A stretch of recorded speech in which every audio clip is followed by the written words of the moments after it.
Now, this story comes from the very heart of early Christian tradition. It's not in the Bible, but it is a story that has come down to us through history that tells us how the last apostle, John, was almost killed because of his faith, the disciple who could not be silenced. The streets of Rome were thick with the smell of burning incense offered to idols. In the shadows of the great temples, whispers of rebellion spread. It's not rebellion against the empire's armies, not rebellion against its riches and its power, but against its false gods. And at the center of those whispers was an old man, his eyes still bright with the fire of Galilee. It was John, the last living apostle of Jesus. His voice carried the stories of the master he had leaned against at the Last Supper.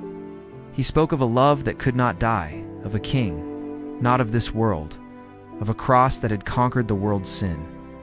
And that message, that good news, was like a fire in the dry grass of an empire, grown weary of its own immorality. People came from all over the known world to hear this old man speak. But the Roman Emperor Domitian, drunk with power, saw John's message as a threat to his throne.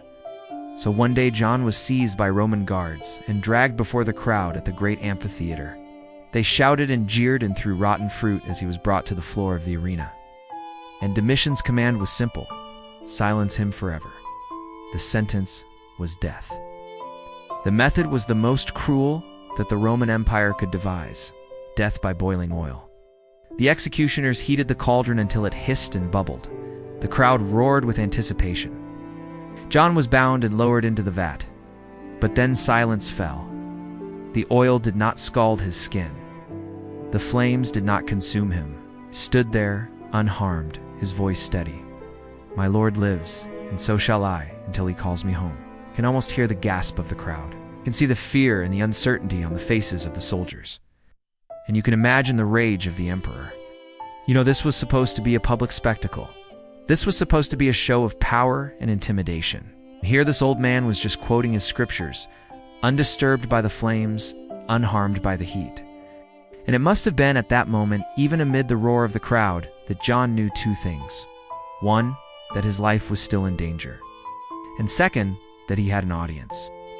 And so Domitian ordered him exiled to the barren island of Patmos, a place for the forgotten and the condemned, where the wild winds blow and the waves crash on the shore.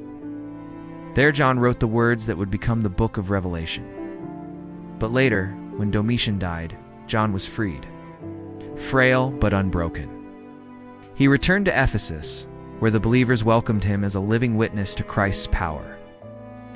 And there he continued to teach, always repeating one simple truth: little children, love one another.